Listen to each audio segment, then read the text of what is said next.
Hello guys, today we're going to talk about Calcutta in India. The urban area, the population is 14.6 million people. The population density is 12,200 people per square kilometer. Now Mr. Lars is going to say something.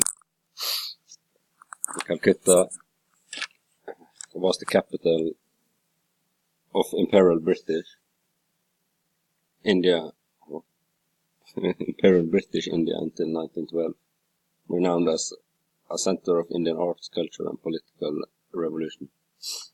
Calcutta is also known as the home of missionary Mother Teresa.